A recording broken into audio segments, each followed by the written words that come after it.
the home of Arnold Palmer. This was the home of my friend Arnold Palmer. And he loved Latrobe. You know, he turned out to be one of the greatest golfers in the world. He started off very, very poor. He had no money, just had a lot of talent and a lot of muscle. He was a strong guy. And his father, you know, worked at Latrobe Golf Course. And he was a laborer there. He actually, they called him in those days sod carrier. He's a very strong man. He carried sod. They didn't have trucks that they trucked it. They had strong people carrying it. He was the strongest of them all.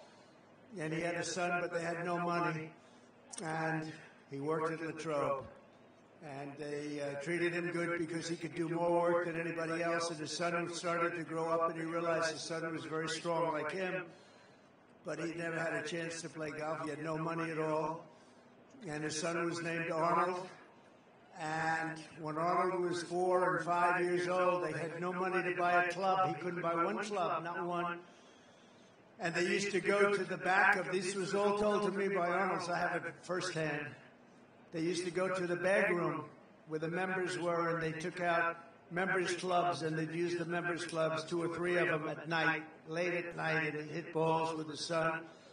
And he'd watch his son every move, and he realized his son had great talent. And then his son got older, stronger, and then he got stronger and stronger, and his father started saying, wow, this is really crazy, what's going on with this kid?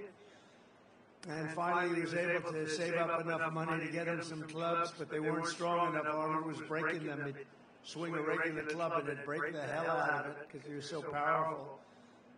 And they went back to the members' bags because they couldn't afford another set, and it used very stiff-shafted clubs, very strong. For those of you that aren't golfers, that's for like good golfers with power, very stiff-shafted. And he'd get better and better, and then he went to high school and he won all sorts of championships, one after another. He'd beat the rich kids, he'd kill them. He'd beat them so badly, he loved beating them, even though he was a nice guy, but he was tough. He was a tough cookie, Arnold. I got to know him really well. And he'd beat him over and over again, and then he got a set of clubs and he got even better, and he won every championship. And he got into Wake Forest, you know that, right? Wake Forest. And he was immediately, as a freshman, the captain of the team. And there was a man named Mark McCormick, and Mark McCormick founded IMG. It's a very big, one of the biggest entertainment companies in the world today. And he wanted to be a professional golfer. He didn't go to Wake Forest. He went to another college, another school. And I won't say which because, honestly, I didn't want to look it up. It wasn't worth it. But a good golf college, and he wanted to be a pro. He was a very good golfer, very, very good. And he had the privilege of playing Arnold Palmer in a match between Wake Forest and his college. And the way he tells it, he was playing fantastically well, Mark McCormick, a very famous man, actually, founder of the biggest entertainment company. And he was playing very well, playing Arnold, and Arnold was just Arnold. He was just better than anybody else in college. And somebody shouted over to Mark McCormick, how are you playing? He said, I'm playing great. Can't play better. How are you doing? I'm 6 down. And he realized at the end of that match that he would never be a pro because he could never beat a guy like this. It wasn't close. He said he was longer, straighter, chipped better, putted better, and thought better. Other than that, they were very close. But he gave it up. He said, I'm not going to be a golfer. But he went to Arnold. He said, Arnold, you're going to be turning pro and you're going to make a lot of money. And my second choice was to start representing people that are talented. And I'd like you to be my first client. And they made a deal where Arnold owned a big piece of the company. And Arnold started winning immediately. Made a lot of money for him, and Mark McCormick became the agent. And then because of Arnold's success, IMG, which you know, most of you know, it's very, very big now. Hollywood stars, everything. IMG became well known, and he started signing a lot of other players and a lot of other people. And then he started with Hollywood, and they signed Hollywood stars, and it became the biggest of those companies, like William Morris and all of them. And it was all because of Arnold. Arnold owned a big piece of it. Arnold was a very rich man, and I said to Arnold, I got to know him when he was 69 years old, and I played pretty much with him, a lot of them. And as he got older, when you get older, you start to lose a thing called distance. And I'm a good golfer, not like that, but I'm a good golfer. And I felt so good because I was hitting it a little bit longer than Arnold. But he was by this time about 75, 76. And I'd hit it 4 or 5 yards past him. I said, Arnold, let me ask you, 30 years ago, 40 years ago, was I longer than you? He said, Donald wasn't president or close at that time. That was long before I decided to have this fund. But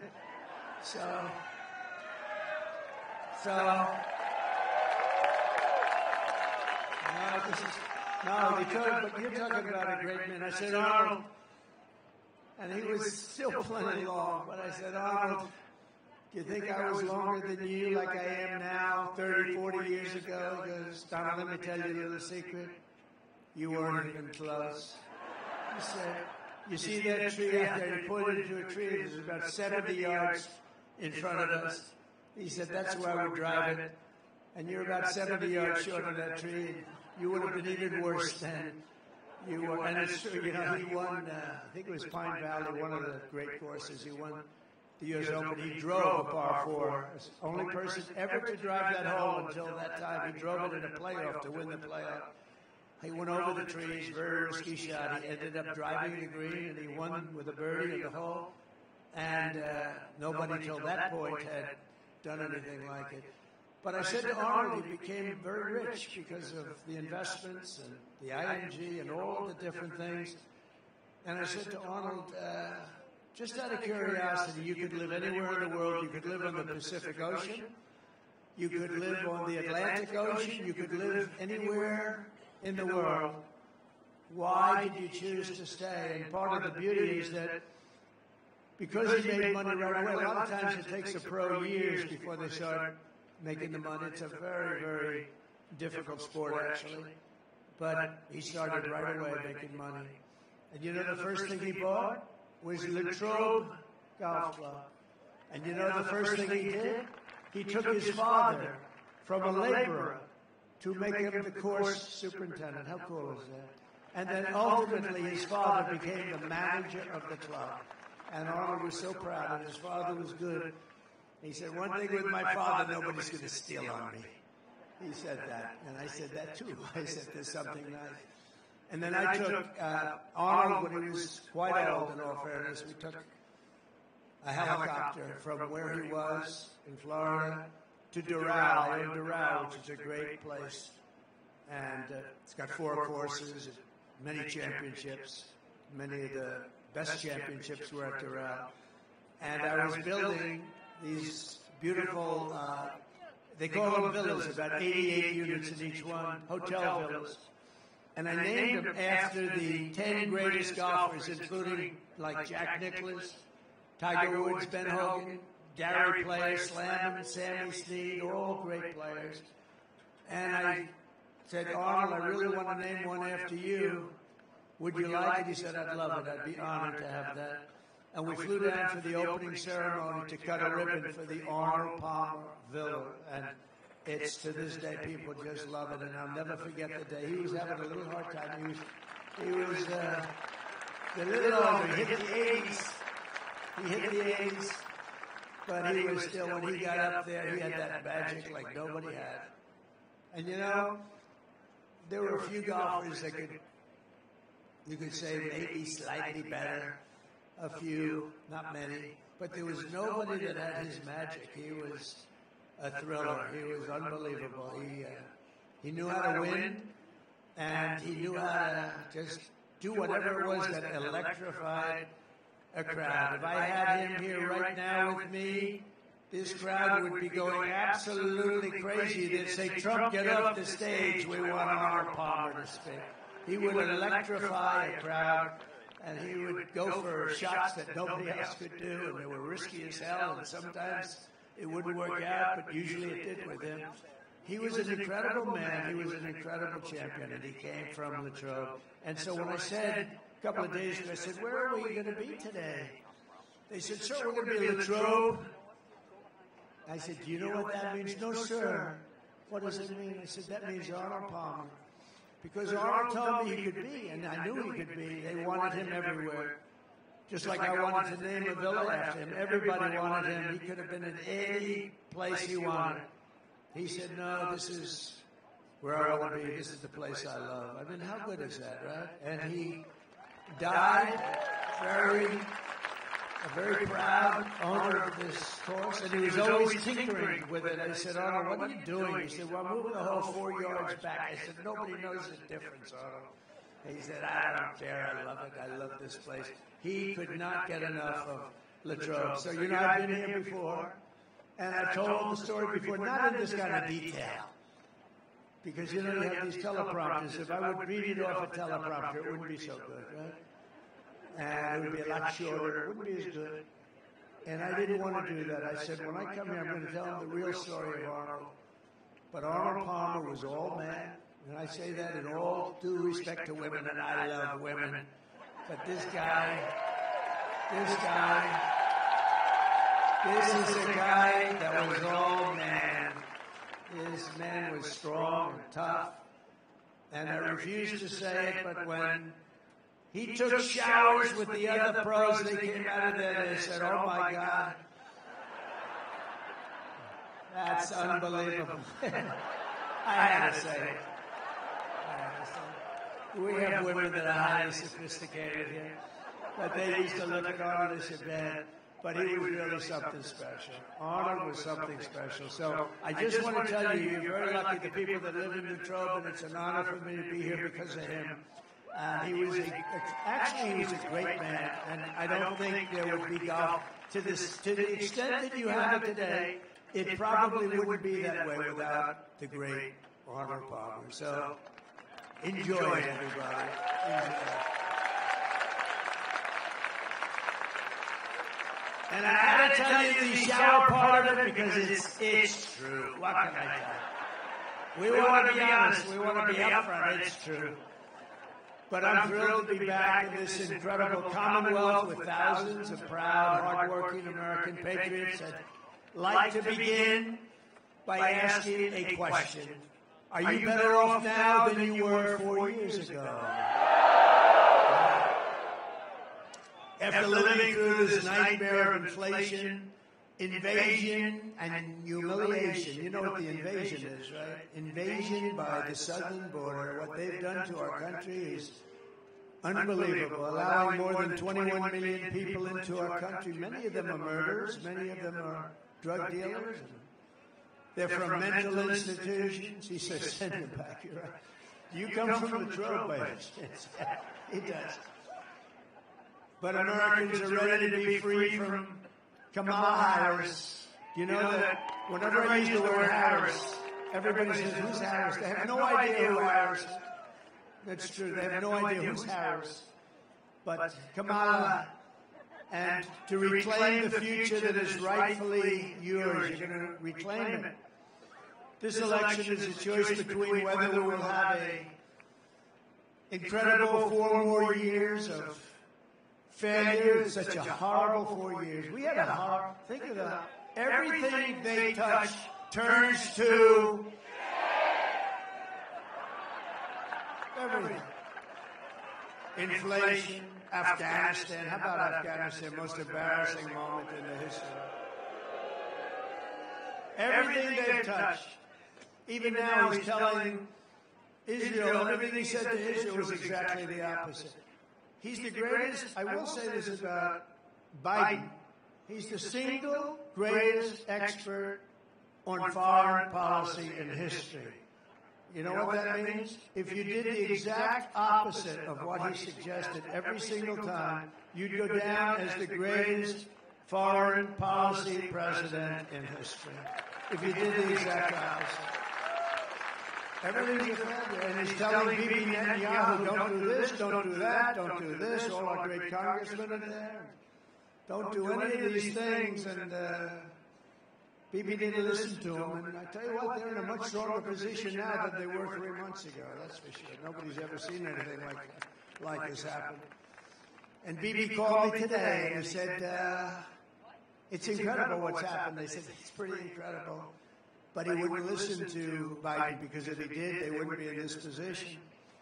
And she's worse than him. She's not as smart as him. And I'm not saying he's the smartest. I'm not saying he's the smartest. But she's not as smart as him. And I think maybe, based on early results, maybe he'd be doing better than her. We have results coming out where we actually now don't have to rely on the polls. We're doing good in the polls, but we don't have to rely on the polls. Remember, they stole the election from an American president. They stole it. I could say, I don't even want to call it. They just stole the election. They said, we're taking the election away. He got 14 million votes and he won. 22 people running, 22 Democrats there running. Oh, I'm looking at my hair up there. Let's see. I don't like it. I don't like it. Excuse me, I'm going to recomb my hair. Do you mind? I'll leave the stage for 5 minutes. I'm going to recomb my hair, Mr. Future Senator. We have David down here, Mr. Future Senator. You got to come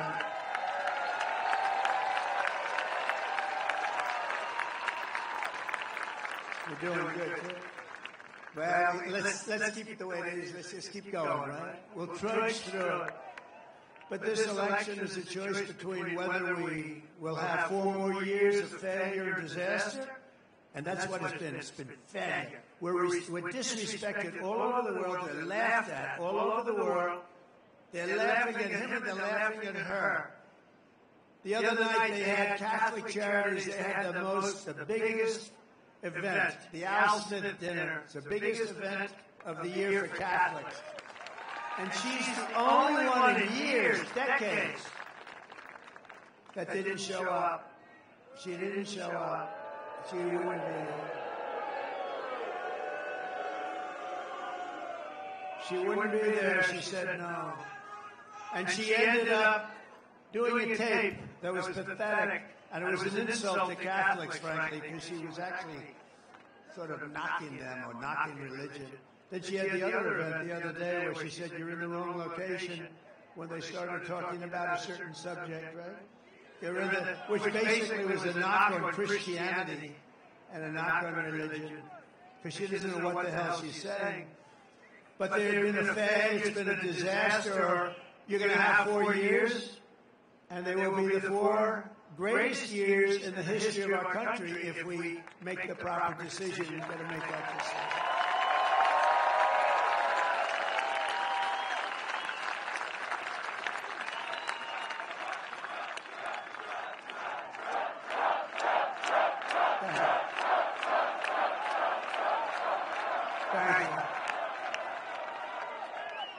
Thank you very much. But by the way, if you're Catholic, you can't vote after that. And you can't vote for another reason. That administration has been persecuting Catholics. It's been persecuting Catholics. I don't know why. Persecuting a lot of people. Persecuting politicians. I raised my hand, but we're kicking their ass. They are bad. They are bad. They are bad. Guys going to jail. They've never done this. This has never happened. It happens in third world countries and banana republics. They go after, it's called weaponization. They weaponize their justice departments. I call it the Department of Injustice. Ours is the Department of Injustice. But we're doing well. We won the big case in Florida. You saw that? That was the big one. That was the big one. They're going to get him on that one. They're going to get him. We had a judge who was brilliant and fair and very smart. She ruled against them, very strongly against them. These are dishonest people that we're dealing with. But we won that, and we have other ones. We have them on the ropes. Remember, they were going to have me in all sorts of trouble. I'm going to be in trouble. And in the meantime, it's just weaponization of government. It made me more popular. It actually made me more popular, I think. Because people can see they're smart, and we could sometimes explain it. But one after another, you had Fanny, F-A-N-I, which is usually pronounced Fanny. She added a little action to it, Fanny. That was a scam. They're all scams. They're all scams. It's a corrupt system, and it's a corrupt Justice Department, and it's a corrupt DA, corrupt Attorney Generals. They use it to get elected because you can't get elected with open borders, with transgender operations all over the place, with men playing in women's sports, with high taxes and bad schools, no school choice. You can't get elected with all I could go on for 10 minutes.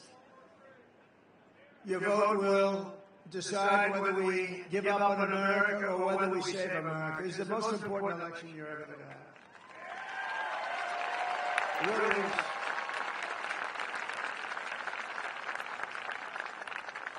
By the way, how nice is this place?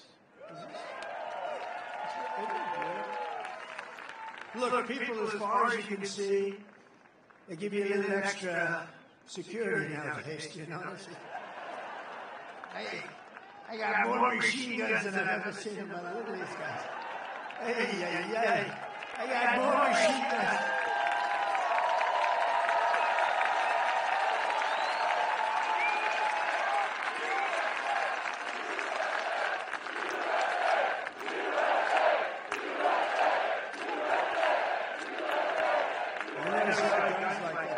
I said to my son Don, he knows a lot about guns, and Eric knows they're great shots. They really are. I said, "What kind of a gun is that?" They said, "Dad, you don't even want to know. They are serious guns. We got more guys, and every one of them is like central casting too. Holy shit! I'm looking. They look like Arnold Palmer. They look like Arnold. Can't look better than Arnold. But with your support, we'll bring back our nation's strength, dominance, prosperity, and pride. We're going to do it. This will be America's new golden age. 100 years from now, the presidential election of 2024 will be looked upon as America's greatest victory. I hope that's true. Because we've been through so much together, and the finish line is finally in sight. After 4 horrendous years, Kamala Harris can't say one thing that she'd do differently, right? You heard that. If you vote for me, I will end inflation. I will bring jobs back to our country. We'll flood our shores with companies and jobs. We'll seal our borders immediately. And we'll let people in. You know, we have the safest border in the history of our country. Hold it. Put up my favorite sign of all time. Put up my favorite graph. I have to use it. My favorite graph. So the red arrow on the bottom, that's the lowest number of illegal immigrants to come into this country. And by the way, we want people to come into the country, but they have to come in legally, just so we understand, right? She's going, yeah. We want them. We need them. We're going to need them because we're going to have so many companies come in just through adjustments in tariffs and taxes. They're going to come pouring into our country. And they're going to stay here because we're going to protect them with tariffs. The word tariff is the most beautiful word in the dictionary. More beautiful than love. More beautiful than respect. No, less beautiful than religion, though. I don't want to get into that. But the word tariff is the most beautiful word in the dictionary. Remember that. It's going to make our country rich. And our politicians were too stupid for so many years, or something else was going on. He goes crooked. That could be, because it's so simple to understand. But look at that. So that was the day I left office, that lower red arrow. That's the lowest point. And look what happened to our country after that. Look at that. And that was done by Border Patrol, which we love. Oh, by the way, Border Patrol gave us their total and complete endorsement.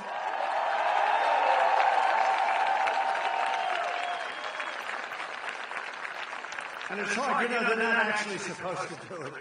They said, well, let them take all 29,000 of us and let's see what happens to this country. No, they're not, in theory, you know, you work for the government. They couldn't help. And They said she's horrible. They said she's horrible. It wasn't just, they said, you're the greatest president in the history of our country. Some only said the greatest in our lifetime. They had a unanimous endorsement from everybody. And they said at the same time, she's the worst we've ever had by far. And now she's running. And I tell you, I think that the border, I was just saying to Byron Donald's in the plane, right, Byron? I was just in that, Byron. What a great guy.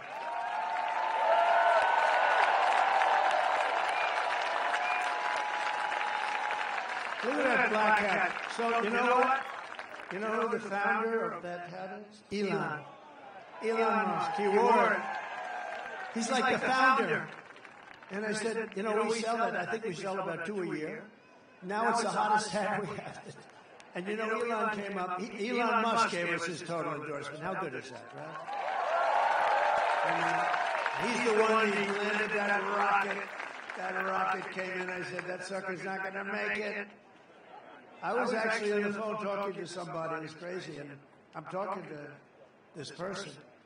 And I'm saying, wait a minute, something's happening. I got to just hold it. I put the phone, and it was a very important person. I'm looking at something on the screen. I'm seeing this 24-story tube come down, and it looked like it was getting, Congressman, it looked like it was getting a little bit close to the gantry or whatever the hell they call that nowadays. I said, oh, my God. And I put the phone down. Very important person, by the way. I won't tell you who. It will be embarrassing. Because I never picked up the phone again. I was sitting there. And because I was the president, and because I'm leading, which is probably more important to him, the guy didn't hang up. He was on the phone 45, 50 minutes later. I just saw, oh, the phone's off the hook. Hello? Hello? He went. But I saw this thing come down, this tube, this giant tube. And I put the phone, I said, just a second. I said, I don't believe it, because I had the sound off. I turned the sound up, and it came down, and I said, it's going to crash. Don't crash. Now, I thought it was, actually, at first I thought it was like a movie or something. I never saw this before, and I've seen it a lot. And it came down, and it was going into the, and then all of a sudden you see the fire pouring out of the left side. I pushed it over. It landed perfectly. And then it was grabbed by two claws, two giant claws, and they grabbed it like Willie Mays would catch a fly ball in center field, right? That's the way it was. He was pretty good, Willie. And it came down, and I called Elon. I said, Elon, is that you? He said, that was me. I said, can anyone else do that? No. Can the United States do it? No. Can Russia do it? China do it? No, nobody can do that. He said, they're 10 years behind. This guy is great. And he said, if Donald Trump doesn't win, it could be the end of democracy in our country. It could be the end of our country. And you know where he is today? He's in another part of the Commonwealth. Never, ever make the mistake of calling it a state, by the way. It could be career-ending.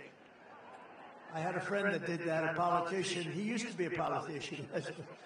It shouldn't be that big a deal, because a lot of people make that mistake. That's one I could understand somebody making, but we call it the Commonwealth.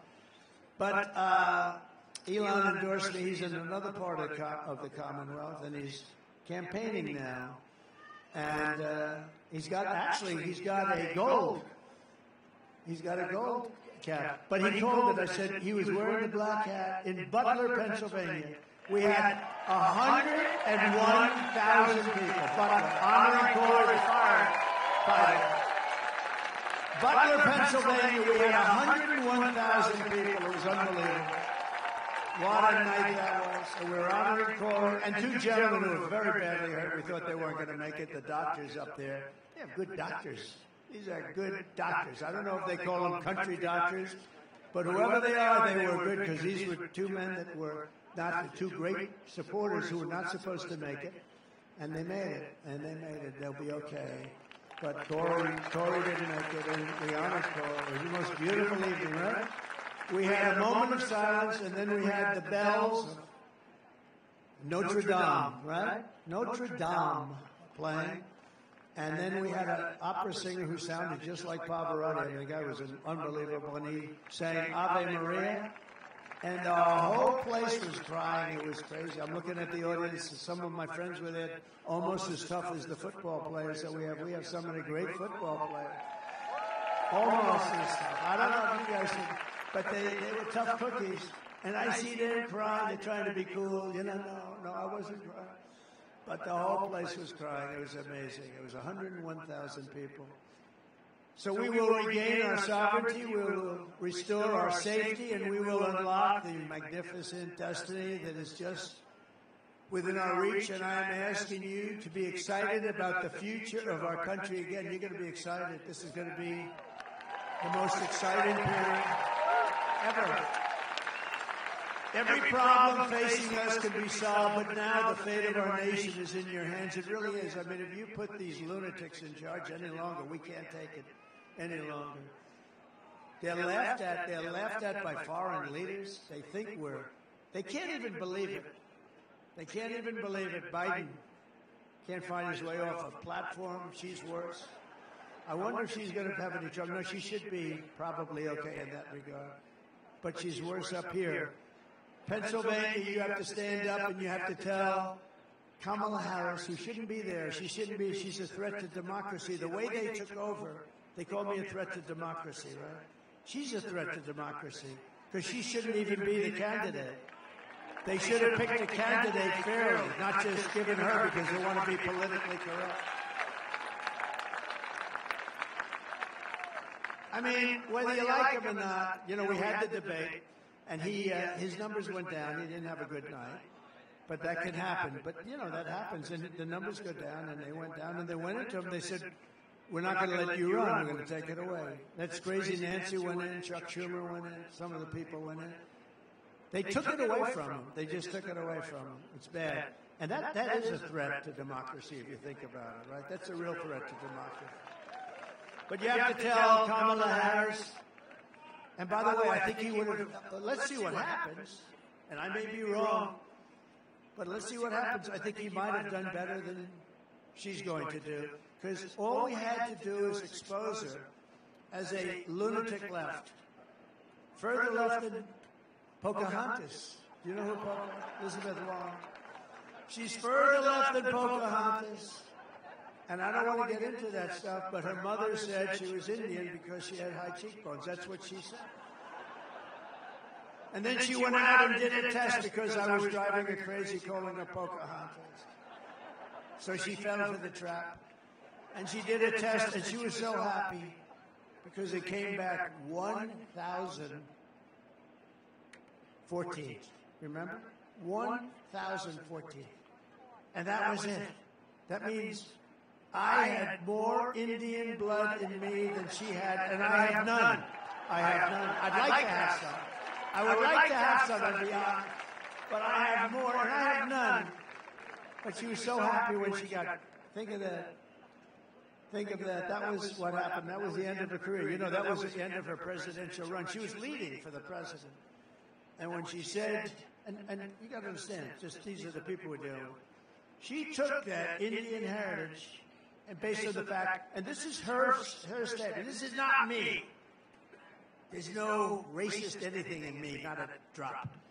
But this is not me. Her mother told her this, that she had high cheekbones, and therefore she was part Indian. And based on that, she applied to colleges, she applied for jobs, she applied for the U.S. Senate, and everyone's forgotten that crap right now, but I never forget it. But she went out, and she had the test, and the test was ridiculous basically. And then I said that I have more than she does. And I would love to, I will tell you, but she's bad news. But she's radical left crazy. She drives people. What she does to business people is horrible. She's a horrible person, but she's radical left. And Crazy Bernie is radical left. And this one, Kamala, is further left than them. So you have to tell Kamala Harris that you've had enough, that you just can't take it anymore. We can't stand you. You're a shit vice president. The worst. You're the worst vice president. Kamala, you're fired. Get the hell out of here. You're fired. Get out of here. Get the hell out of here, Kamala.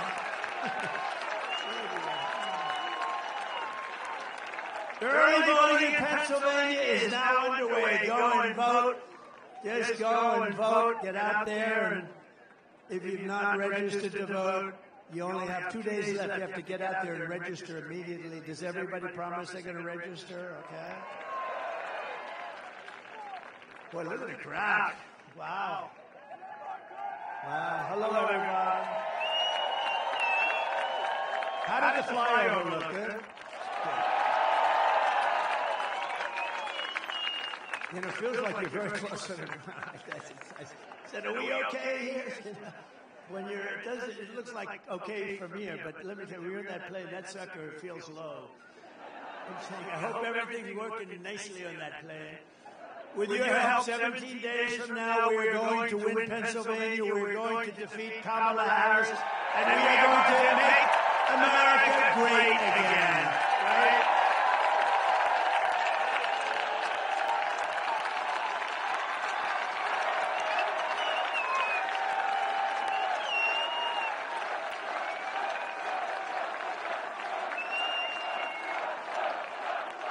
And I'm in big trouble tonight. You know why?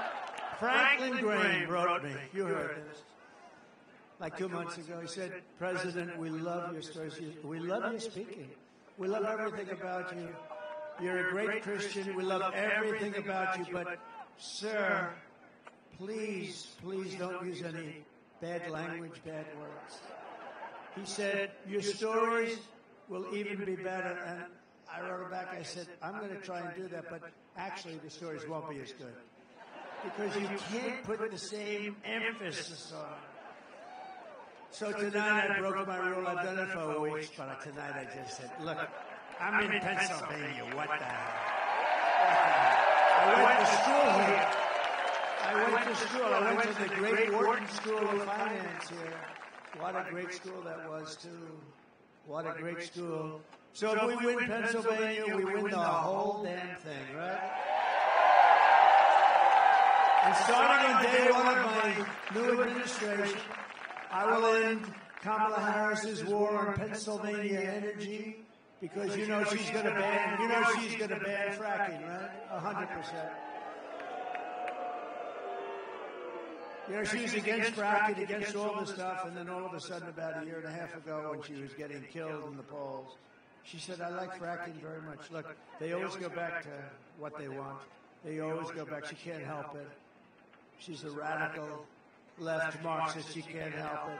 But we're going to end that, and we will frack, and drill, baby, drill. We're going to drill, baby, drill. We're going to be drilling so deep. We're going to be, for these guys, we're going to drill. We're going to take out so much money. We're going to pay down our debt. We're going to lower your taxes. You know, I gave you the largest tax cut in the history of our country. And the biggest regulation cuts in the history of our country. And we had the best economy in the history of our country. And we had the best border in the history of our country. Other than that, what the hell? I did other things, too. I rebuilt the military. And unfortunately, they gave a lot of it away to the Taliban.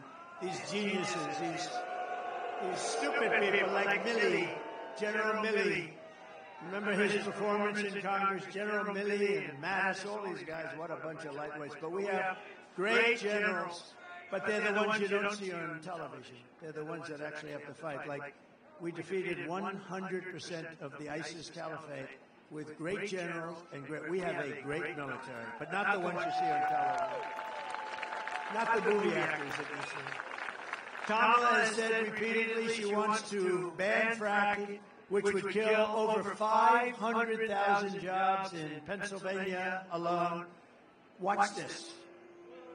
There's no question I'm in favor of banning fracking. I'm committed to passing a Green New Deal and finally putting an end to fracking once and for all. If they fail to act as President of the United States, I am prepared to get rid of the filibuster to pass a Green New Deal. I am offering a Green New Deal that has been described as one of the most aggressive and progressive. Well, you're going to bring the Green New Deal up for a vote. Yeah, of course. It is a resolution. I believe that the underlying principles behind it are sound and important. What is the solution for voters who have jobs and interests in the fossil fuel industry. Giving the workers an ability to transition into the jobs of the future. Rewarded. Of course we can reward. It's not about cost.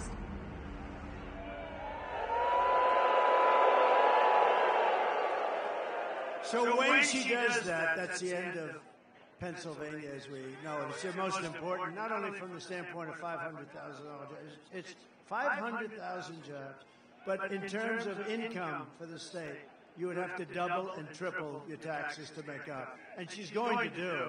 She's going to do it. She's going to do it. And you know the other thing, the taxes, you know what an unrealized capital gain is? Okay? It's called, I'll tell you what it is, communism is what it is. So she wants to have a tax, so capital gains tax is terrible. It's rough, but you know, you sell something, you can pay the tax. She wants an unrealized capital gain every year so that if something goes up in value, now you have to go out. It'll be a great business for appraisers and for lawyers and for accountants. Other than that, it's a disaster. She wants an unrealized, and she refuses to say that, no, we're not going to do that. She refuses. Think of it. It's an unrealized gain she wants to. So she wants to tax an unrealized gain. This woman is crazy. I will terminate the Green New scam immediately. It's the greatest scam in history. I will stop the energy price hikes. I will rescind the natural gas export ban, which is killing the state, by the way. And we will have energy independence. You know, we were energy independent 4 years ago. Think of it. Energy independent. We're still going to be energy dominant. And I will cut your energy and electricity prices in half within 12 months of taking office. 50%. We have it. It's under our feet. We don't have to get it from Venezuela. We get it from Venezuela. It's not even believable. The whole thing is not believable. For most of American history, Pennsylvania was the commercial and industrial powerhouse of the United States. But year after year, globalist, radical left politicians and incompetents like Kamala Harris have waged a war on your commonwealth. They've annihilated your steel mills, decimated your coal jobs, assaulted your oil and gas jobs, and sold off your manufacturing jobs to China and foreign nations all over the world. Under the Trump administration, we are going to take back what is ours. We will end the looting and pillaging of Pennsylvania and many other states all over our country. We will bring back our manufacturing jobs, our energy jobs, our coal jobs, our steel jobs, and our dreams. And it's all very simple. Starting in January, we will give our companies the lowest taxes, the lowest energy costs, the lowest regulatory burdens, and free access to the best and biggest market anywhere on the planet, but only if they make their products right here in America. If they don't, they have to pay a higher. And only if they hire American workers for the job. And they will. They'll be pouring. If these companies don't make their product here, then they will pay a tariff when they send their products into the United States for the privilege of competing with our workers and our cherished companies. We're going to protect our workers and our company. It's all very simple. We don't do any of this now. I was going to do it, and then COVID came, and I said, we got to fight that one. We did a great job with that. We got a great, I got great credit for the economy, for the military. We were in no wars. Think of it. I started no wars. Everybody thought I'd be like in a war. I'll be in a war in 2 days. No, it didn't work out. My personality stopped wars. Stopped wars. It stopped wars in countries that we weren't even involved. I was able to stop wars with other countries that we weren't even that involved with just by making a couple of phone calls. I saved a lot of lives.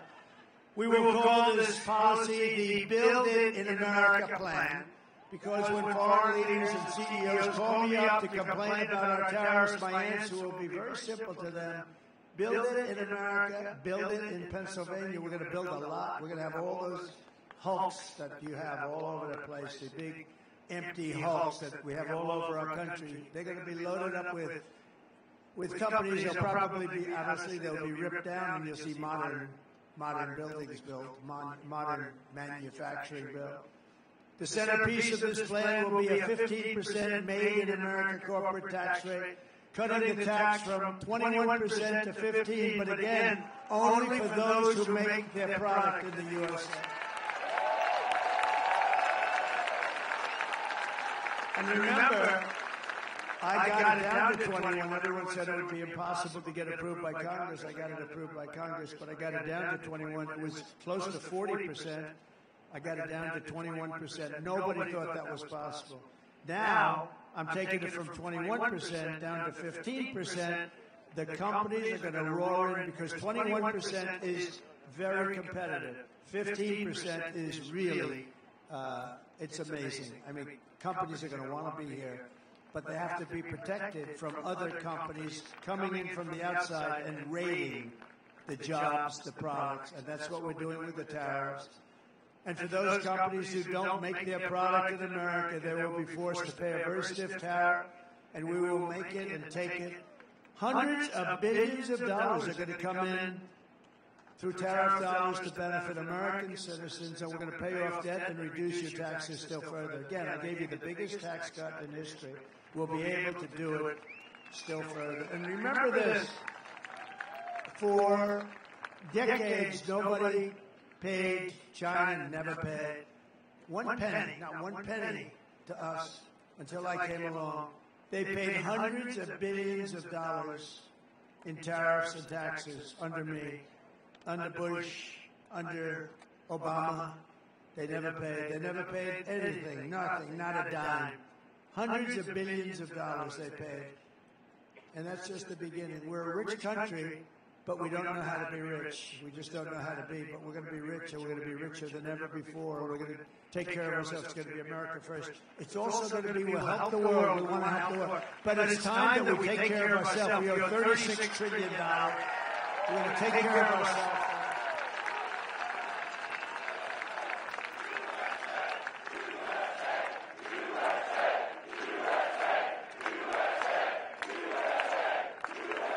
And I will never apologize for defending America. I will protect our workers. I will protect our jobs. I will protect our borders. I will protect our families. And I will protect the birthright of our children to live in the richest and most powerful nation on the face of the world. And I will also protect our steel industry. If you remember, if you guys remember, we were going to lose our steel. We had the worst policy on steel. China was coming in and others dumping steel onto our shores.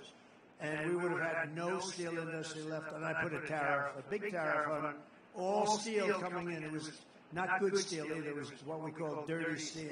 It's bad steel, bad structurally, very dangerous actually. But they were dumping steel into our country, destroying our steel mills. And I put a big tariff and it all stopped when I did that. It all stopped. And we took in hundreds of billions of dollars, and it all stopped. And you know, we slashed foreign steel export. All these exports that were pouring in, they stopped to the level of about 25%. Nobody could believe it, and I hadn't even started yet. We were just getting ready. We were going to make this country richer than it had ever been before. You know, in the 1890s and 1880s, our country was actually the richest it ever was. They had to form committees to determine how are we going to spend this vast wealth. We had so much wealth, relatively speaking, so much wealth, more than anybody by far. And they formed up blue ribbon committees. How are we going to spend the money? We don't know how to spend it. Wouldn't that be a nice problem to have? And it was all tariff cut. We were a tariff country. And McKinley was president. William McKinley was actually a great president. Was assassinated, by the way. He was assassinated. You know, being president is a very dangerous profession. If you're an auto racer, you know how many people die? About 1/10%. If you're a bull rider, that's dangerous. That's more dangerous than playing in the NFL, right, fellas? What do you think? I think it's a little more. I don't know. It's pretty dangerous. We got a couple of big deals over here. But I think that bull rider stuff, that looks bad. 1/10%, about the same as the auto racing. If you're president, take a look. It's about 5%, 6%. That's a lot better. But it's only good. It's only good if you want to do one thing. You want to make your country strong and wonderful and great, and that's what I'm doing. But it's a dangerous. It is a dangerous profession, and we can't let it be a dangerous profession. We have to have better everything. We have to have better respect from countries that look at us, because we have to let them. I'm still waiting for Biden to say, if you do anything to this guy that I hate Trump. But if you do anything to him, we're going to blow your country to pieces. And then you wouldn't need all this glass up here. You wouldn't need all the glass. And other presidents have said that. And even if it's your opponent, and even if it's somebody that helped them force you out of an election, which I didn't want to do, but you got to do that regardless, opponent or no opponent. You got to let a country know that you're going to play around, we're going to blow you to pieces, and then everything will stop. It'll be amazing. But today I'm honored to receive the endorsement of 3 union locals representing U.S. Steel, Mon Valley. And if they want, I'd like to call them up to the stage, including union leaders Brian Pavlak, and Richard TK, and Jason Zugais. Would you come on up here, Bob?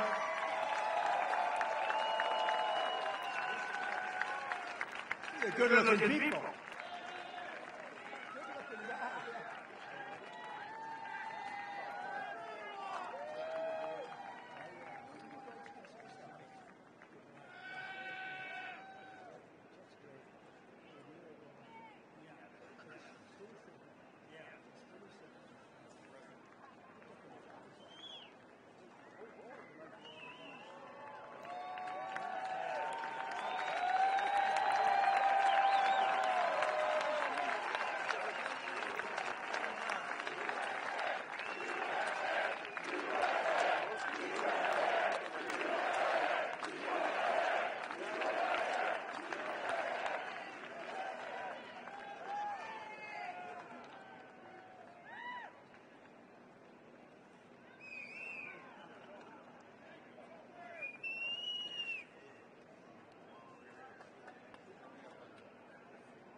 It's an honor to be on stage with you. All the steel workers here, honor to be on stage with you.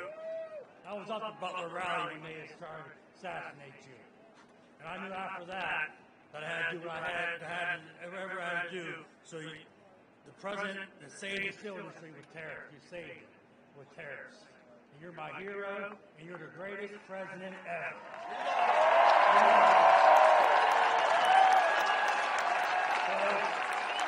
Steel workers for Trump and the ranking file Mon Valley workers want to endorse you. We want to give you a hard hat.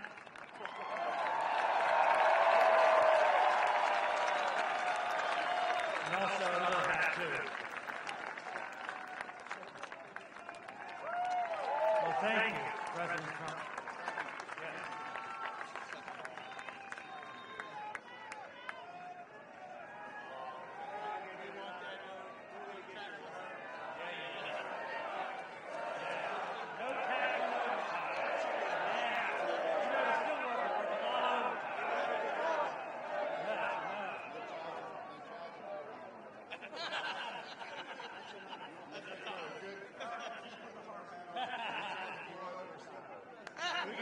Can we get a picture with you? Yeah, let's do it real fast.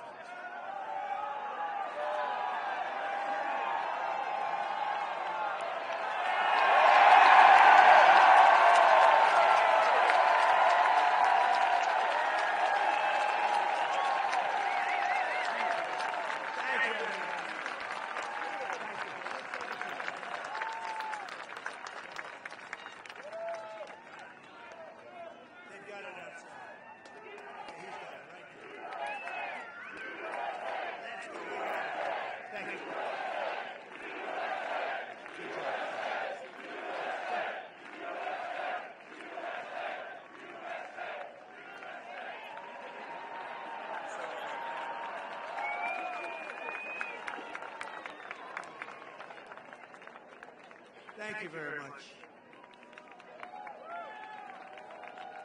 That's a lot of That's a lot of strength up here, a lot of great people, actually. I'm also thank you very much. Have a good time. Thank you very much.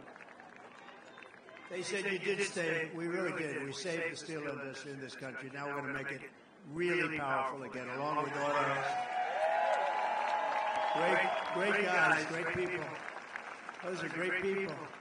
I'm also, and that have been beaten up for a lot of years unfairly because we had stupid politicians or corrupt politicians. I'm not sure which.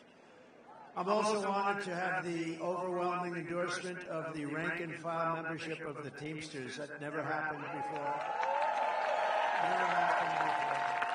Never happened before. And also we have something else, the law enforcement. Virtually every group in the United States from law enforcement, every single group, the sheriffs, the police, the fraternal order, 400,000 police, they all endorsed me, so thank you very much. I don't think she has won. She's a disaster. She wants to defund. She was involved in defund the police. I think when you defund the police, that's the end of that. With 4 more years of Kamala Harris, Pennsylvania will be an economic wasteland. That's going to happen. And I'll tell you, with me, you're going to make more money than they've ever made before. You're going to have the best salaries, the lowest taxes. You're going to be doing better than you ever did. And we're going to put this into motion fast. You can do it very fast. Very simple, too. Kamala's inflation has already cost the typical family over $30,000 in higher prices, and now she wants to raise typical family taxes by nearly $3,000 a year. Just take a look at this video, please. Kamala Harris is going to significantly raise taxes. Taxes are going to have to lower. Kamala's plan will raise families' taxes by nearly $2,600 a year. Under Kamala, prices have already soared. Now she's making it worse with even higher taxes. Taxes are going to have to lower. President Trump will cut taxes again. No taxes on tips, overtime, or Social Security.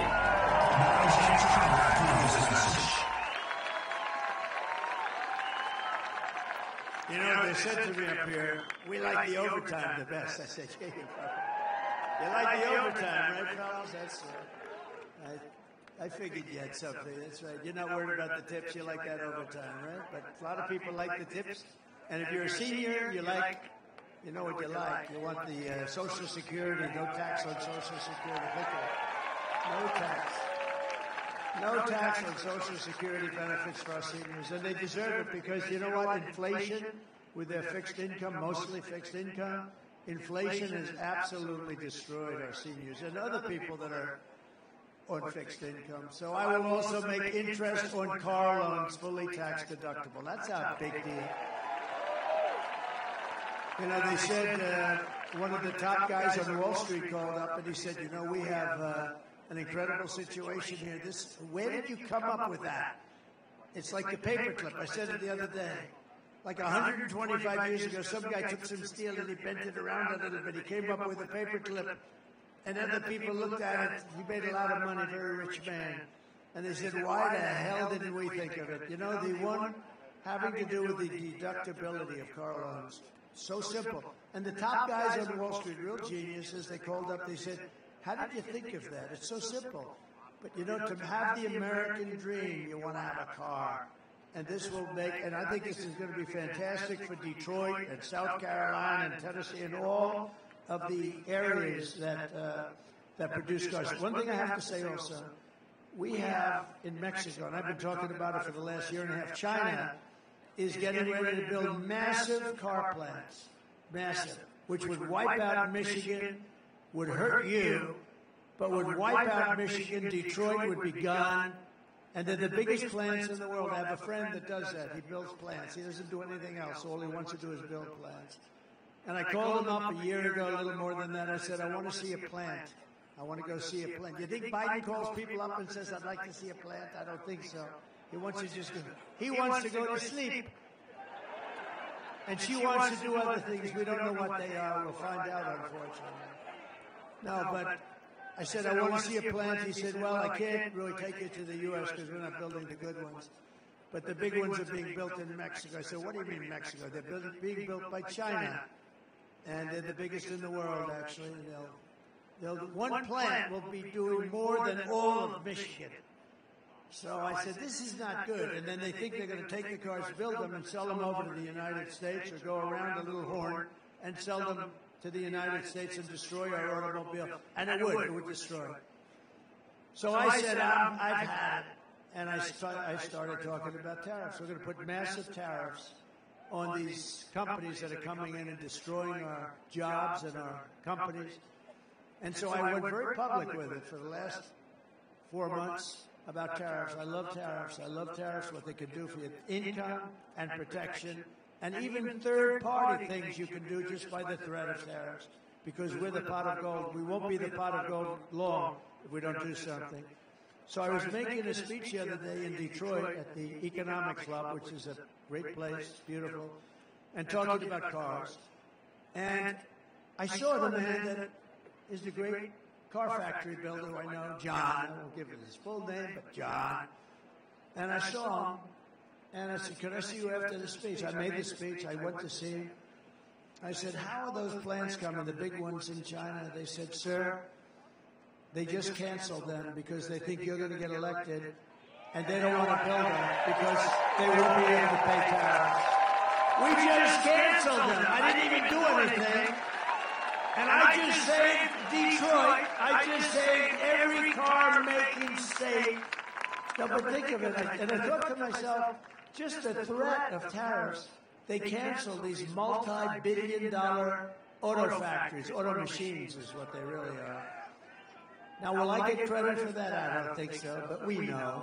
But he just said, because of you, they think you're going to get elected. They think you're going to charge tariffs that are so much that it won't be possible for them to survive. And China just canceled those big, beautiful factories that would have destroyed our country in terms of automaking. And, I think it's great. And now people are starting to see it. They say that was a pretty good thing to do. I didn't even do anything. Just the mere threat of that beautiful word kept what we have. Don't forget, a lot of it's been taken over 50, 60 years. We were the greatest powerhouse. We will have that back soon. I think we can compete with it. We will have that back soon. We're going to have so many auto plants and so many steel plants built in this country now. So simple, too. It's so simple. And I've been talking about this for the last couple of months, and people are starting to understand it. They're starting to understand it. And China does it. They've been doing it for a long time. They say, we don't want your cars. If you want to build a car, you build it in our country.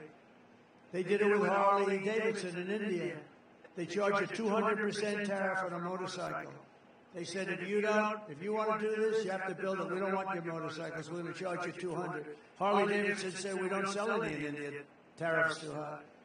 They said, what are you going to do? They said, we've got to build a plant over there, sir. We're the only one that doesn't do it because we're ruled by corrupt and stupid politicians, but we're doing it now. As we build our economy, we will also restore our borders. For 4 straight years, Kamala has imported an army of illegal alien gang members and migrant criminals from prisons and jails they come, from insane asylums and mental institutions, and all around the world. They come from Venezuela to the Congo. They come from the Congo now. A lot of them are coming out of the jails of the Congo. And she's resettled them into our communities to prey upon our innocent American citizens. No, we're not going to do that. When I win on November 5th, the migrant invasion ends and the restoration of our country begins. We're not going to have it.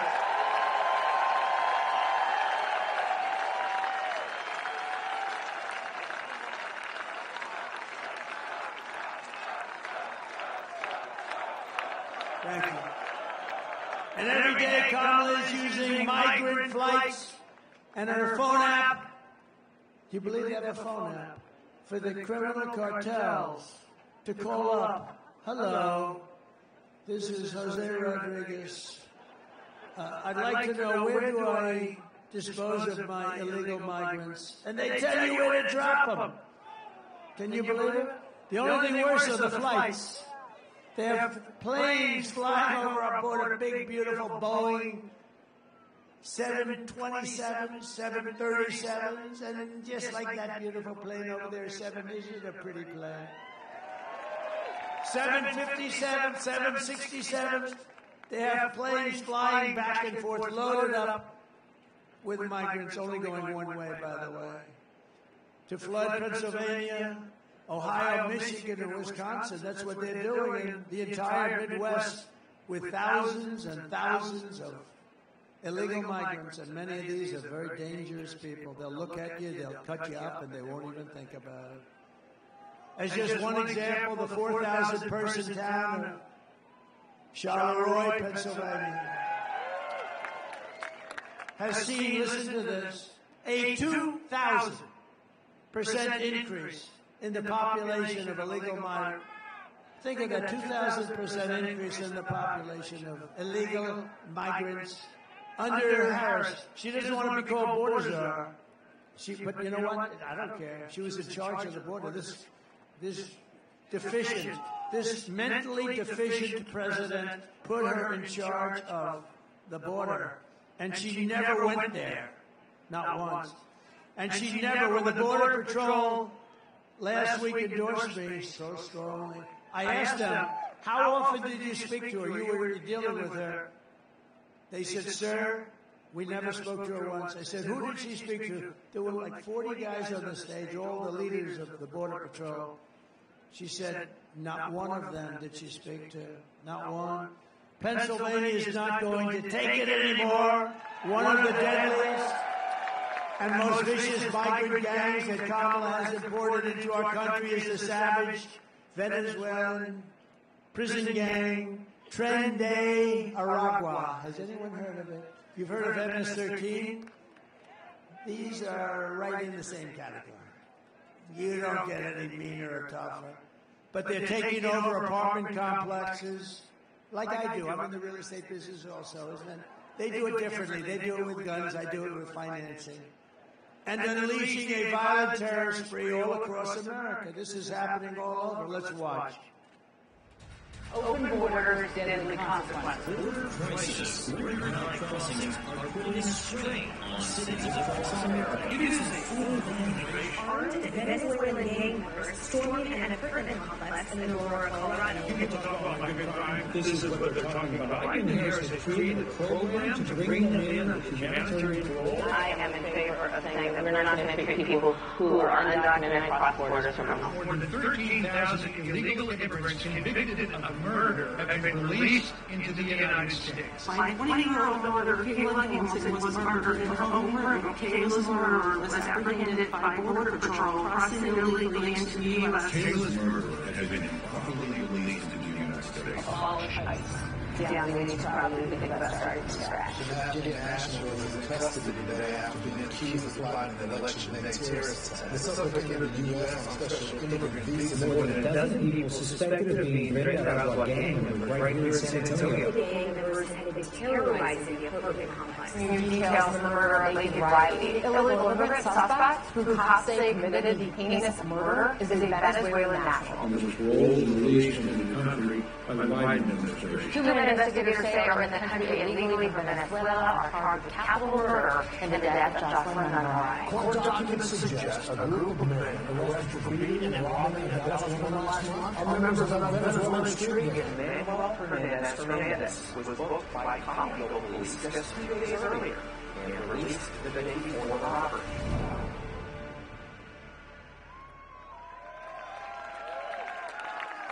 And it's that way all over America. And I say it's a much bigger, you know, the polls are saying that the biggest problem is inflation and the economy. I say that's a bigger problem. I'd move inflation and the economy to number 2. That is a bigger problem because that's destroying the fabric of our country. The United States is now an occupied country, but November 5th, 2024 will be Liberation Day in America. It's going to be Liberation Day.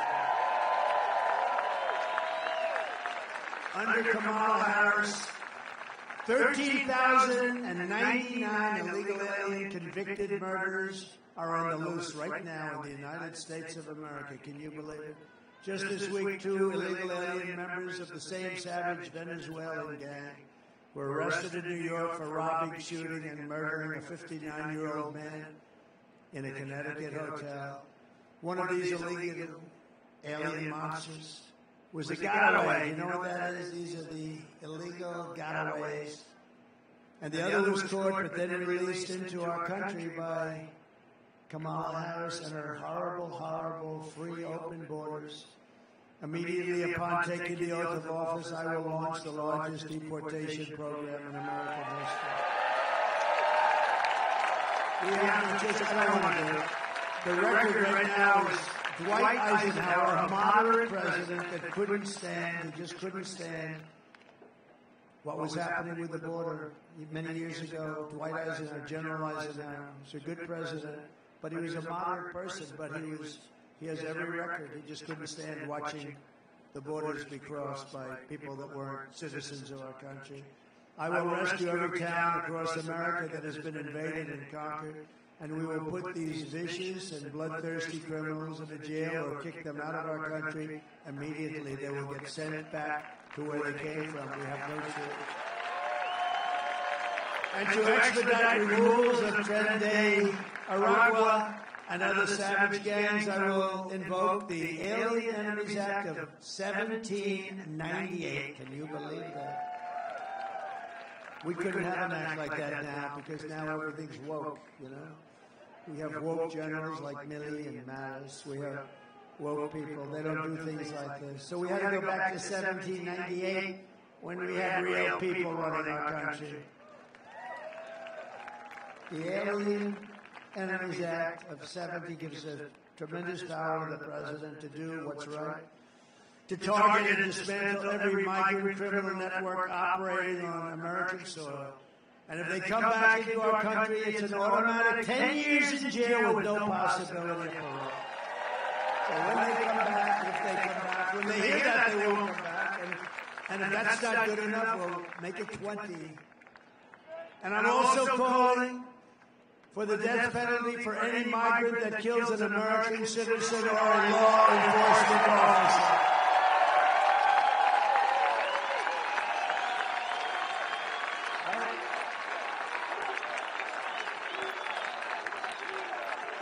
Kamala's invasion is also bankrupting Medicare and Social Security. She wants to give millions of illegals the benefits you work for your entire lives. And by the way, by talking about education, Social Security, all of the different benefits, that's why people are pouring up into our country. If you say you're not going to get it, they won't come. They're coming because we say, come on up, like that idiot governor from California, Gavin Newsom. Gavin Newsom. Did you see the other day he signed a bill that you are not even allowed to ask a person whether or not they have voter ID? If you ask them, it's a criminal penalty. If you say, sir, I'd like to see your voter ID, they want to put you in jail for saying that. We're not going to stand. I'm going to get that thing overturned so fast. He just signed the bill. Because we want ultimately one-day voting. We want paper ballots. We want voter ID, and we want proof of citizenship. And we're finished. And we'll have quick, fair elections that will cost 8% of the cost of these very beautiful, fancy machines that go up to Mars and around and down and all over the place. You ever see this? Where the machines, we spend all this money on machines, and then they announce, we expect to have the results like 7 days after the election. If you had paper ballots, you get them at 10 o'clock. France went to paper because what we did didn't work. The mail-in ballots didn't work. France had them, and you know what didn't work? There was a lot of theft, a lot of things going on. They went to paper ballots, same-day voting, 38 million votes. Everything was done by 10 o'clock in the evening. No people complaining, nothing. I will protect for a fraction, by the way, for a fraction of the cost. I will protect our seniors and ensure that federal benefits are for Americans only I just want them to be only for Americans. Kamala is telling you, if you vote for her, it's 4 more years of the same. Take a look. Would you have done something differently than President Biden during the past 4 years? There's not a thing that comes to mind. Stood there on the tarmac watching you shut your mouth. The chaotic deadly U.S. evacuation in Afghanistan stunned Americans and the world and cost the lives of 13 U.S. soldiers. Would you have done something differently? There's not a thing that comes to mind. More than 13,000 illegal immigrants convicted of murder have been caught at the border and then released into the United States. Afghan nationals in custody today after being accused of plotting an election day terrorist attack. The suspect entered the U.S. on special immigrant visas. Finding new details on the murder of Georgia nursing student Lady Riley. The illegal immigrant suspect who Costa committed the heinous murder is a Venezuelan national who crossed the unsecured southern border back in 2022. 2 men investigators say are in the country illegally from Venezuela are charged with capital murder and the death of Jocelyn Monroe. A fifth illegal immigrant accused of attacking 2 New York City police officers over the weekend showed no remorse or regret. Would you have done something differently? There's not a thing that comes to mind. 18% of the economy is in excellent condition. Inflation has hit a new 40-year high, increasing by 9.1% over the financial year. The cost of homes has spiked. Home buyers need to earn 80% more than they did in 2020 to afford a house. Were you the last person in the room? Yes. That's it. Right? You do nothing different than the worst administration in the history of our country. The happiest person alive. He just turned over 100 years old now. He's over 100. He turned a few weeks ago. Jimmy Carter. He's the happiest man around. You know why? Because he looks brilliant compared to this administration. The Carter administration is brilliant compared to these people. He didn't destroy our country at the border. Pennsylvania, if you want to end this disaster, you must get out and vote. You have to go and vote. Get everybody you can. And ladies and gentlemen, we can start really well. As a man, I'm going to call him up real quickly. His name is David McCormick. He's a great man. Been successful at everything. He's smart. He's tough. Everything he did turned out to be great, and I think this is going to be just a start. Vote for him for the Senate. Your particular senator right now is a total stiff. Thank you. Who says he's my best friend? He just announced he's for me with tariffs. I don't know the gentleman. This is the guy that's going to do it. David McCormick. Well, Mr. President, it all comes down to Pennsylvania. It all comes down to the Keystone State. We've got to put you back in the White House so we can have strength and common sense policies to fight back on this crazy liberal agenda, the weakness of Kamala Harris that is taking us over the cliff. So we're with you, Mr. President, 100%. We're going to fight for you, but we also got to get a majority in the Senate so we can put those common sense policies in place, and that's why we've got to retire Bob Casey, 30-year career politician. He's weak, and he's voted 100% with the crazy liberal agenda of Biden-Harris. We got to send Bob Casey home. And, Mr. President, first time today, I just heard this an hour or two ago, good news. First public poll that says McCormick's in the lead over Casey. We're going to win this. But we need to fight for the next 17 days, no sleep, take our country back. Thank you, Mr. President.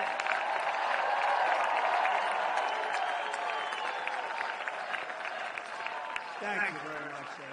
David's a good man, and he's going to really represent you, and he's going to work with us on getting the taxes down, etc. We're also joined by Representatives John Joyce, great guy. Where's John? Hello, John. Dan Muser, who's fantastic, my friend, all my friends. And Byron Donalds of Florida.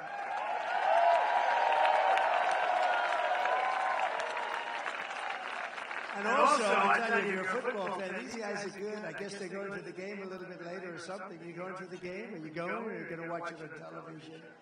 Former NFL stars Antonio Brown. Oh, he was a good player. He was a good player. And Le'Veon Bell, really good players. And then Mike Wallace. Come on up, fellas. Come on.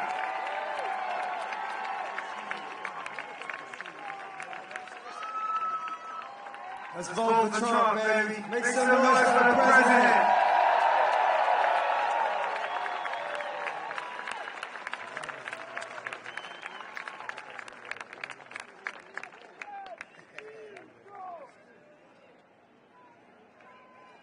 Let's go Trump. You already know. Vote Trump. Let's go. Here we go, Steelers. Here we go, Steelers.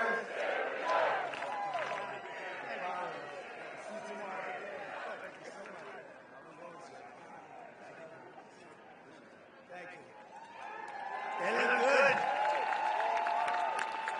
We're also deeply honored to be joined by Gold Star family members of the service members, several of them who gave their lives in Afghanistan. So horrible. So horrible that this had to happen. They're friends of mine. Many of the families are friends of mine. I've gotten to know them over this, and it's just horrible. Should have never happened. Would have never happened. Corporal Hunter Lopez and his family is here. We're honoring these people. Corporal Humberto Sanchez. Staff Sergeant Taylor Hood. Sergeant Nicole G. And Corporal Kareem Nikui.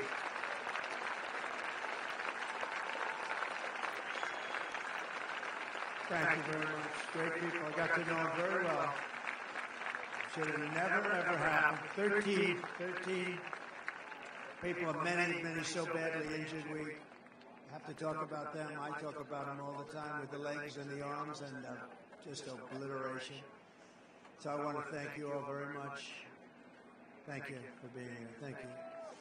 I also want to thank Elon Musk because when I called him on North Carolina and Georgia, as you know, they had almost no, especially in North Carolina, they had no communication. The lines were all down a few weeks ago with the hurricane, Helene. And I called Elon. They said, "Do you know Elon Musk?" I said, "I happen to know him. What do you want?" "We need Starlink." I said, "When is Starlink? Tell me, please. Give me a lesson. Tell me." And they told me it's basically great communication and up to a satellite and back. And they said, "We just have to have it. We can't get it because it's very hard to get." And I called Elon, and he had it there in literally in moments. It was amazing how fast he got it there for them. So I want to thank Elon for doing that as well. People of North Carolina. So we're working very hard for Pennsylvania, but in breaking news, it was just announced that the highly respected Florida judge who is overseeing our case against Pulitzer Prize Board for awarding their once highly respected prizes to the failing New York Times and the Washington Post. These are really fake news papers. Call them fake newspapers. But they're fake news, Russia stories. They got the Pulitzer Prize for Russia. It turned out to be a fake story. So I figured, what the hell, on your behalf, I'd sue their ass off. And he's ordered Discovery to move full speed ahead. He wants it to go. That means that we will be able to learn the full scale of their lies, deceit, and wrongdoing, and we'll hold these radical lunatics accountable for the lying that they've done to the American people. What they've done is incredible. Think of it. They got the Pulitzer Prize for their great reporting on Russia, and then it turned out to be a hoax. And now everybody knows it. So I want them to return those Pulitzer Prizes, and I think lots of damages should be awarded to a lot of different people. So here are the facts. Kamala Harris is a radical left Marxist rated even worse than Bernie. She destroyed our economy. She was an original creator to defund the police. And anybody who wants to defund it cannot be president of the United States. We cherish our police. And we're going to give them back their respect and their dignity and let them do the job. And crime will fall. Kamala Harris vowed to abolish ICE. These are tough people. I know a lot of tough people right in this first few rows. They're not tough like these guys. As California Attorney General, she redefined child sex trafficking, assault with a deadly weapon, and rape of an unconscious person as totally nonviolent crimes. She pledged to confiscate your guns and endorsed a total ban on handgun ownership. She even called for free sex changes for illegal aliens and detention at taxpayers' expense. She lied about working at McDonald's, a simple thing. You know, I think very soon, maybe tomorrow or something, I'm going to McDonald's to work the French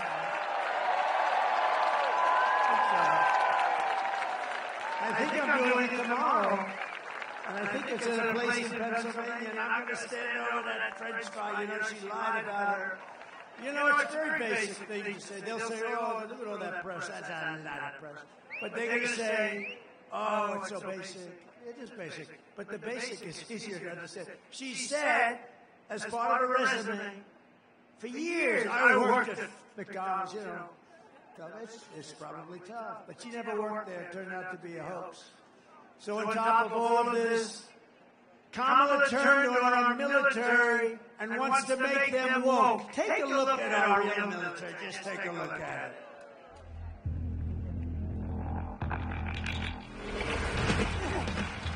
You little scumbag! I got your name! I got your ass! You will not let! You will not cry! You will not let! Happy Pride. Happy Pride Month. It actually puts us in a very southern vibe.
So in conclusion, and thank you for being here, everybody. This is beautiful. We'll get you out there fast. We're going to get you to go watch that game tonight, right? We really do appreciate this kind of crowd and love. The love that we've had is incredible. But with your vote, this November, we are going to fire Kamala Harris. We are going to save America. We're going to rebuild our nation for citizens of every race, religion, color, and creed. With your support, we will teach our children to love our country, honor our history, and to always respect our great American flag. We will cut your taxes, demolish inflation, slash your prices, raise your wages, and turn the United States into the manufacturing superpower of the world. We will hire American, buy American, build American, and show the whole world that the American dream is back, bigger, better, and stronger than ever before. I will end the war in Ukraine, stop the chaos in the Middle East, and prevent World War III. And I'm the one that can do it. I'm the only one that's going to do it. I will crush violent crime and give our police the support, protection, and resources. And we have to give them respect again. We're going to give them respect like they've never had. And they're going to get rid of crime, and they'll get rid of it quickly and efficiently. We cannot live with the kind of crime that we're living with in our country today. We will strengthen and modernize our military. I rebuilt our military, and now we're going to modernize it still further. We will build a missile defense shield all made in the USA, including the Commonwealth, is going to build a lot of it. We're entitled to it. We're entitled to it. Others haven't. We want it to. And we will land an American astronaut on Mars. Get ready, Elon. Get ready. We got to land. We got to do it quickly. But a lot of that has to do with military, the space. You know, I created Space Force, and it's going to go down, in my opinion, it's just about the most important with time, of the forces. We were way behind Russia and China, and now we're leading them by a lot. It was a great thing. Space Force, first time in 82 years since Air Force that this happened. We will rebuild our cities, including our capital in Washington, D.C., making them safe, clean, and beautiful again. We will get critical race theory and transgender insanity the hell out of our schools. And we will immediately keep men out of women's sports. I will defend religious liberty, I will restore free speech, and I will defend the right to keep and bear arms, our Second Amendment. And we will end sanctuary cities and stop illegal immigration once and for all. We want people to come into our country, but they have to come in legally. After years of building up foreign countries, defending foreign borders, and protecting foreign lands, we will finally be going to build our country, defend our borders, and protect our American cities, suburbs, and towns. We will protect them like they have never been protected before. We will not be invaded. We will not be occupied. We will not be conquered. That's what they're doing. This is an invasion into our country of a foreign military. We will be free and proud as a nation again. Everyone will prosper. Every family will thrive, and every day will be filled with opportunity and hope. But for that to happen, we must defeat Kamala Harris and stop her radical left agenda once and for all. It will happen. Will happen. We want a landslide that's too big to rig. So early voting is underway. Get everyone you know and vote. After all, we have been through together. We stand on the verge of the 4 greatest years in the history of our country. These will be 4 of the greatest years in the history of our country, and it's going to happen quickly. With your help from now until Election Day, we will redeem America's promise, and we will take back the nation that we love. We are one people, one family, and one glorious nation under God. We will never give in. We will never back down, ever, ever, ever. And we will never, ever surrender. Together we will fight, fight, fight. We will vote, vote, vote. And we will win, win, win like we have never won before. November 5th will be the most important day in the history of our country, and together we will make America powerful again. We will make America wealthy again. We will make America healthy again. We will make America strong again. We will make America proud again. We will make America safe again. And we will make America great again. Thank you, Pennsylvania. Thank you. God bless you all. God bless you.